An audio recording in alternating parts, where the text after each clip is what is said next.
Isang mapagpalang hapon po sa inyong lahat. This is Chairman Willie Magbutay Rica Blanca Jr. At binabati ko po ang lahat ng aking nasasakupan, Luzon, Visayas, Mindanao, ng Community Force, Multipurpose Purpose Incorporated, and even party, no? At ang Impidag sa Maynila.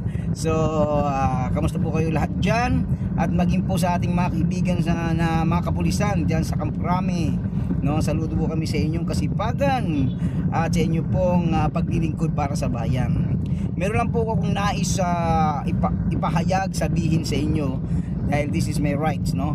Na kung saan, kung anong nararamdaman ko, sasabihin ko. According in 1987 Constitution Article 3 Section 4, yung freedom of speech. Bakit?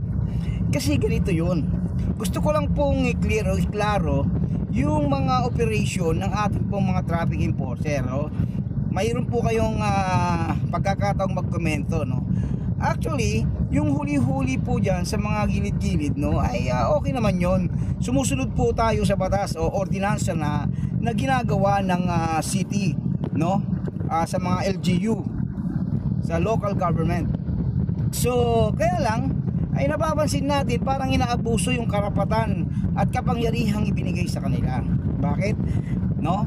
Kasi first time in history, simula na nagkasasakyan ako, no, kahit ako saan pumunta, hindi po ako talaga natitikitan dahil sumusunod tayo sa batas. Ang problema lang po ay nakaraan ay hindi agad ako natimbrihan kasi nakatulog ako.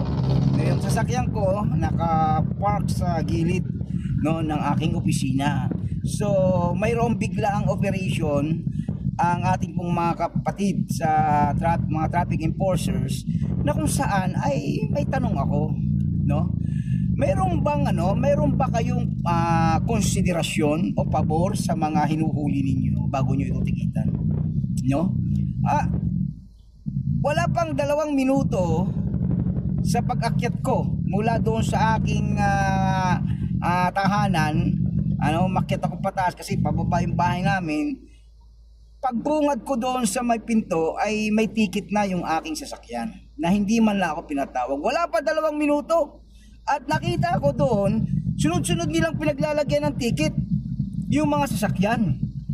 So dapat ganito yon. Kung talagang naglilingkod kayo sa bayan, kung talagang binibigyan nyo ng pansin paano nyo, no, isakatuparan ng inyong trabaho na mayroong puso, no, na may habag kayo sa mamamayang Pilipino, hindi nyo dapat ginagawang negosyo yung pagtitikit